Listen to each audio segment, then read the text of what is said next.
Hello students, welcome. आज का class है वो लैंड डिग्रेडेशन के मुतलक है और उसमें हम देखेंगे लैंड डिग्रेडेशन क्या होती है और उसको हम कैसे कंट्रोल करेंगे, कंजर्वेशन ऑफ लैंड। तो पिछले क्लास में मैंने आपको बताया जो लैंड एज ए रिसोर्स उसकी इम्पोर्टेंस क्या है और कैसे ये सस्टेन करती है जो बायोसिस्टम को, जो लाइफ है, how it supports life system on earth. तो आज हम देखेंगे कि लैंड कैसे डिग्रेड की जाती है और लैंड डिग्रेडेशन का मतलब क्या है। जिसे हम कहते हैं लैंड डिग्रेडेशन का मतलब है rendering land unfit for cultivation is called land degradation. Land को कल्टीवेशन के काबिल न रखना, लैंड को कल्टीवेशन के काबिल न रखना, उसी को कहते हैं लैंड डिग्रेडेशन। वो यानी उस पर क्रॉप्स हम प्रोड्यूस नहीं कर पा रहे हैं। तो land is rendered waste or unfit for cultivation due to many causes। बहुत सारे वजूहात हो सकते हैं जिसकी वजह से लैंड अनफिट हो जाती है कल्टीवेशन के लिए या वेस्ट लैंड बन जाती है। तो उसमें हम देखते हैं, जैसे हम देखते हैं नेचुरल फैक्टर्स भी इन्वॉल्व होते हैं। नेचुरल फैक्टर्स, उसमें कोई दुराई नहीं है। There is no denying the fact that natural forces also involve in this process of land degradation, but it's mainly the humans who by their activities render the land unfit for cultivation। Natural force की बात करें, जैसे wind आती है, floods होते हैं, तो उसकी वजह से भी लैंड डिग्रेड हो जाती है। कभी कभी ज़्यादा पानी बह जाता है तो जो ऊपरी सतह होती है, जो लैंड की सॉइल कहते हैं, तो वो इरोड हो जाती है। तो इस तरह लैंड बेकार हो जाती है। तो लेकिन जब हम देखते हैं mostly human activities that render this land unfit for cultivation और मेड दिस लैंड वेस्ट, जो उस लैंड को वेस्ट बनाते हैं। तो उसमें अगर हम देखते हैं डिफॉरेस्टेशन, डिफॉरेस्टेशन का मतलब है जैसे जो पेड़ पौधे हैं, प्लांट्स हैं, उनको काट देना है, ट्रीज को काट देना है, यानी उनका सफाया करना। क्योंकि उनमें एक खसूसियत होती है, जो ट्रीज होते हैं they hold this land through their roots, ये जड़ों के जरिए उस लैंड को होल्ड करते हैं। तो इस तरह ये इरोड होने से बच जाती है। तो जब हम डिफॉरेस्टेशन करते हैं तो लैंड ये फिर खुली हो जाती है। तो इस तरह जब तेज़ पानी आती है तो ये इसको बहा के साथ ले जाती है। इस तरह लैंड डिग्रेडेशन में अहम रोल है डिफॉरेस्टेशन का। दूसरा जो है ओवर ग्रेजिंग। एक तो होता है ग्रेजिंग। ग्रेजिंग क्या होती है? जब हम अपने मवेशियों को घास खिलाते हैं, तो घास खिलाने के बाद जब हम ज़्यादा इनको एक ही लैंड पर बार बार ग्रेजिंग होती है, तो ये जो लैंड होती है ये वेस्ट बन जाती है। उसमें फिर जो वेजिटेशन है वो ख़त्म हो जाती है।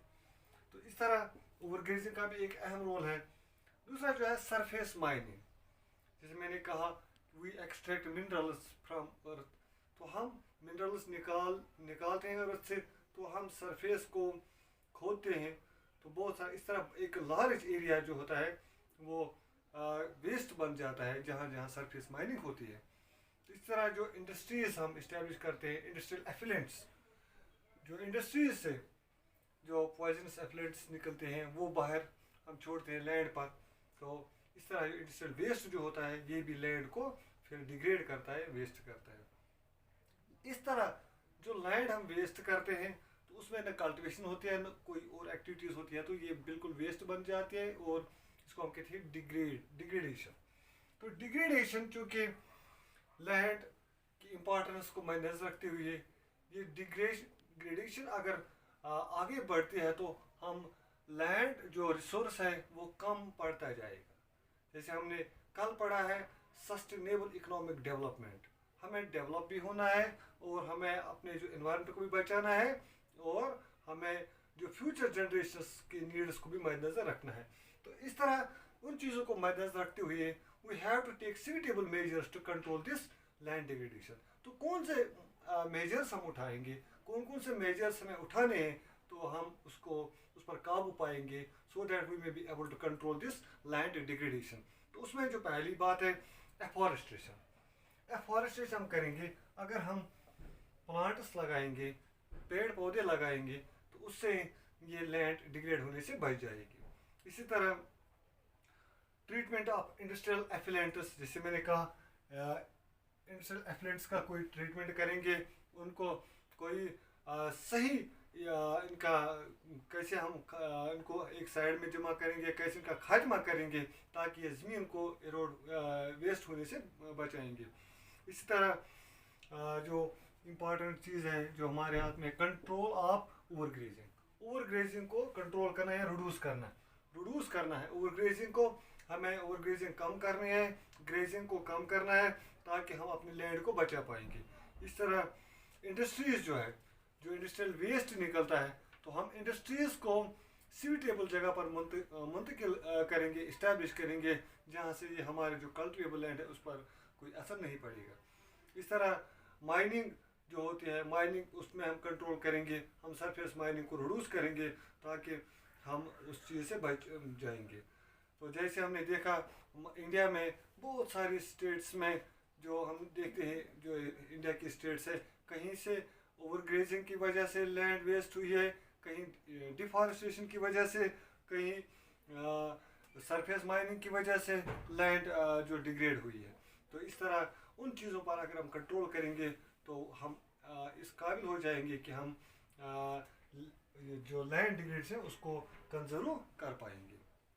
तो स्टूडेंट्स, ये लैंड रिसोर्स के बारे में मैंने आपको बताया, उसकी इंपॉर्टेंस क्या है, तो उसकी डिग्रेडेशन कैसे होती है, तो हम उसको कैसे कंट्रोल पाएंगे। एक और जो हमारा रिसोर्स है दैट इज सॉइल। तो soil is also an important resource. आप जानते हैं कि सॉइल जो है इम्पॉर्टेंट क्यों है। ये जो हमारा जो फूड क्रॉप्स है, फूड क्रॉप्स वो सॉइल में ही निकलते हैं, क्योंकि soil is a most important renewable natural resource. Most important जो सॉइल क्या होते हैं, जो अपर लूज पार्ट होता है अर्थ का या लैंड का, तो वही सॉइल होता है। तो उसी में तमाम क्रॉप प्रोडक्शन जो वेजिटेशन होती है वो सारी उसी में होती है। तो क्योंकि ये रिन्यूएबल रिसोर्स तो है, लेकिन it takes millions of years to form an inch of soil. तो एक सॉइल की इंच बनने में मिलियंस ऑफ ईयर्स लगते हैं। That's why it is an important resource.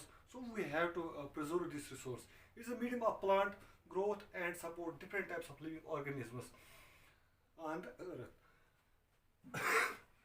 तो ये जो है इम्पॉर्टेंट रिसोर्स है और रिन्यूएबल रिसोर्स है, लेकिन जो उसकी खुसूसियत है, it supports the living system on अर्थ। लेकिन सॉइल जो है ये बनने में उसको काफ़ी टाइम लगता है और मुख्तलिफ फैक्टर्स उसमें इन्वॉल्व होते हैं जो सॉइल बनाने में मदद करते हैं, like force of nature such as change in temperature, actions of running water, wind and glaciers, activities of decomposers etc. ये सब मदद करते हैं soil formation में। Chemical and organic changes take place in the soil are equally important. Soil also consists of organic and inorganic materials. उसमें organic भी होते हैं और इनऑर्गेनिक मटेरियल्स होते हैं। क्योंकि सॉइल बनाने में बहुत सारी चीज़ों का रोल होता है, जैसे मैंने कहा ऑर्गेनिक, इनऑर्गेनिक, बेड रॉक वगैरह, टेम्परेचर। तो इस तरह उन चीज़ों को लेकर, अगर इन सारे फैक्टर्स को हम लेकर जो सॉइल फॉर्मेशन होती है, उसका कलर, उसकी थिकनेस, उसका जो टेक्सचर, उसकी एज या केमिकल फिजिकल प्रॉपर्टीज वो डिफरेंट होती है। On the base of these factors, on the base of their chemical properties, on the base of their physical properties, और the base of their thickness, colour extra, soils we have different types of soils. यानी हम soils को उन चीज़ों को बुनियाद बनाते हुए हम सॉइल्स को मुख्तलिफ अक़साम में डिवाइड कर सकते हैं। जैसे एलुवियल सॉइल्स है, रेड सॉइल्स है, ब्लैक सॉइल्स है, माउंटेन सॉइल्स है, फॉरेस्ट सॉइल्स है। तो ये उनकी अलग अलग पहचान है। जैसे पहले मैं आपको बता, एलुवियल सॉइल्स जो है ये काफ़ी फर्टाइल सॉइल्स होते हैं। तो अगर हम उसको अच्छी तरह से देखेंगे, if you look map of India, तो आप देखिए पूरे नॉर्दर्न एरिया में, ऑलमोस्ट इंटायर नॉर्दर्न एरिया है दिस एलुवियल सॉइल, पूरे नॉर्दर्न एरिया में। तो क्योंकि जहाँ हम नॉर्दर्न इंडिया में हम देखते हैं, तो वहाँ 3 जो रिवर्स होते हैं, गंगा, ब्रह्मपुत्र एंड इंडस जो है, ये काफ़ी तादाद में एलुवियल अपने साथ लाते हैं, एलुवियम। तो उसको फिर डिपॉजिट भी करते हैं उसी एरिया में। इस तरह जो नॉर्दर्न पूरा एरिया जो है वो एलुवियल सॉइल से भरा पड़ा है। उसके अलावा ये कोस्टल स्ट्रिप, कोस्टल प्लेन्स जिसे हम देखते हैं, कोस्टल प्लेन्स में जो eastern coastal planes, I mean eastern coastal plain जो कावेरी, कृष्णा एंड गोदावरी जो एरिया में वहाँ भी पाए जाते हैं। तो these soils are very much fertile, जिसमें मैंने आपको कहा उसमें सैंड, सिलेट एंड क्ले होता है। तो काफ़ी फर्टाइल होने की वजह से उसमें ज़्यादातर क्रॉप प्रोडक्शन होती है।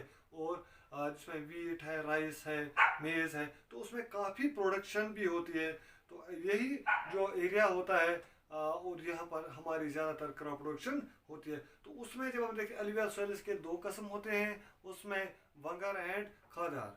जैसे old alluvium and new alluvium. जो ओल्ड एलुवियम होता है इट्स लेस फर्टाइल, वाइल जो न्यू जैसे खादार, जो न्यू एलुवियम होता है, जो रिन्यू होता है हर साल, तो उस वो ज़्यादा वो फर्टाइल होता है, more fertile than the old alluvium.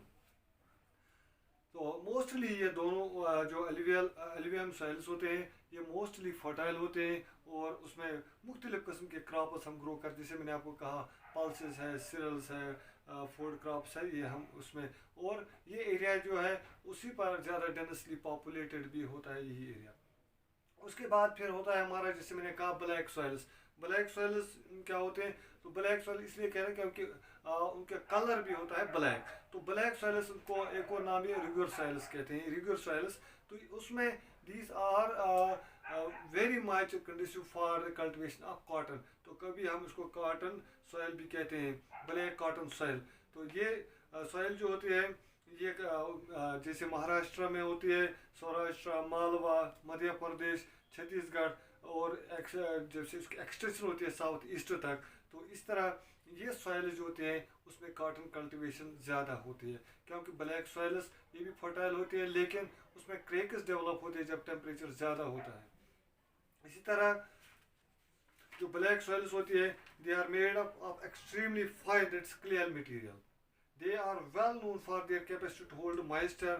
In addition, they are rich in soil nutrients such as calcium carbonate उसमें होता है, मैग्नीशियम होता है, पोटाश होता है, और इससे लाइम। तो लेकिन उस सॉइल में एक कमी होती है, पुअर इन फास्फोरिक कंस्टेंट्स ये कम होते हैं इसमें। इसी तरह एक और जो है हमारे पास है रेड एंड येलो सॉइल्स। तो red soil is develop on crystalline igneous rocks. Crystalline igneous rock जिसमें का बेड रॉक जो होता है, जो विदरिंग ऑफ रॉक्स से सॉइल फॉर्मेशन शुरू होती है in areas of low rainfall in the eastern and southern parts of Deccan plateau. Yellow and red soils are also found in parts of Odisha, Chhattisgarh, southern parts of the middle zone of Ganga plain and along the Piedmont zone of the western Ghats. These soils develop a reddish color due to diffusion of iron in crystalline and metamorphic rocks. It looks yellow when it occurs in a hydrated form. तो उसके अलावा हमारे पास एक और किस्म है laterite soil. Laterite has been derived from the Latin word later, which means brick. तो remember it, ये आप याद रखो। लेटरेट जो है लैटिन वर्ड है, तो जिसका मतलब है लेटर जिसका मतलब है brick. The laterite soil develops under tropical and subtropical climate with alternate wet and dry seasons. Yes, tropical और सब ट्रॉपिकल क्लाइमेट में ज़्यादा बनते हैं, जहाँ अल्टरनेट जो कभी ड्राई सीजन होता है कभी वेट सीजन होता है, तो वहीं पर ज़्यादा डेवलप होती है। This soil is a result of intense leaching due to heavy rain. जब ज़्यादा रेन होती है तो सॉइल लीचिंग हो जाती है, तो इस तरह फिर येलो एंड रेड सॉइल वजूद में आती है। Laterite soils are mostly deep to very deep. तो लेटरेट सॉइल्स की एक खुशियत है, वो डीप होती है या ज़्यादा डीप होती है, और एसिडिक उसमें ज़्यादा होती है, generally deficient in plant nutrients. लेकिन प्लांट न्यूट्रिएंट जो है वो कम होते हैं उसमें, और occur mostly in southern states, western Ghats region of Maharashtra, Odisha, some parts of West Bengal and northeastern regions, where these soils support deciduous and evergreen forests. It is humus rich but under sparse vegetation and in semi-arid environment. तो red जो laterite soil जो तमिलनाडु, उत्तर प्रदेश, जो या केरला है वो उसमें ज़्यादातर cashew nuts grow किए जाते हैं। इस तरह हमारे पास एक और है arid soils. Arid soil range from red to brown in colour. Arid soil जो है red to brown in colour. They are generally sandy in texture and saline. वो सैंडी होती है और सैलिन भी होती है। In some areas the salt content is very high and common salt is obtained by evaporating the water. तो उसमें ज़्यादा salt भी होता है।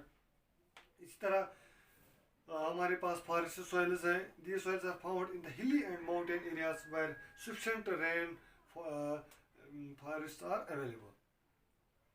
The soil texture varies according to mountain environment where they are found.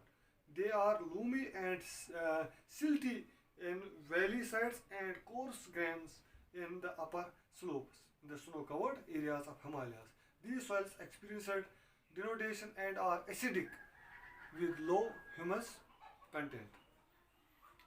तो फिर जब हम देखते हैं एक और चीज़ है हमारा जो सॉइल, आप देखते हैं सॉइल जितने भी किस्म है वो सब इम्पॉर्टेंट है, क्योंकि हर एक जो वैरायटी है सॉइल की या जो टाइप है सॉइल का उसमें कोई ना कोई खुसूसियत है, कोई ना कोई क्रॉप ग्रो होता है। क्योंकि मैंने पहले ही कहा soil is an important resource, क्योंकि it supports life system on earth. तो उसी में हमारी तमाम क्रॉप प्रोडक्शन होती है, फूड क्रॉप्स वगैरह वो उसी से आते हैं। तो इसकी अहमियत को नज़र रखते हुए हमें सॉइल को प्रिजर्व करना है, कंजर्व करना है। We have to conserve this soil, क्योंकि जो सॉइल इरोजन हम देखते हैं बिकॉज ऑफ ह्यूमन एक्टिविटीज़, जैसे मैंने कहा बहुत सारी जो एक्टिविटीज़ जो मैंने कहा डिफॉरेस्टेशन होती है या ओवर ग्रेजिंग होती है या माइनिंग होती है, उससे न कि लैंड बल्कि सॉइल भी जो इरोड होती है बाद में जब विंड्स आते हैं तेज़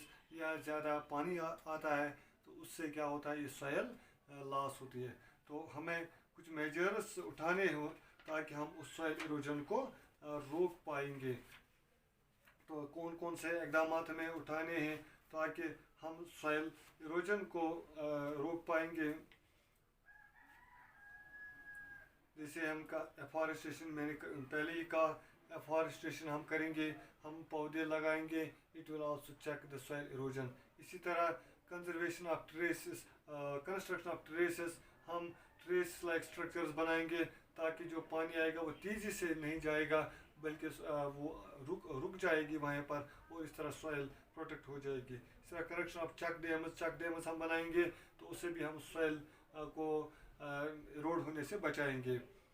इसी तरह ओवर ग्रेजिंग को कम करने से मैंने आपको कहा ये सब चीज़ें हमें करनी है ताकि हम अपने इस वैल्यूएबल रिसोर्स को बचा पाएंगे।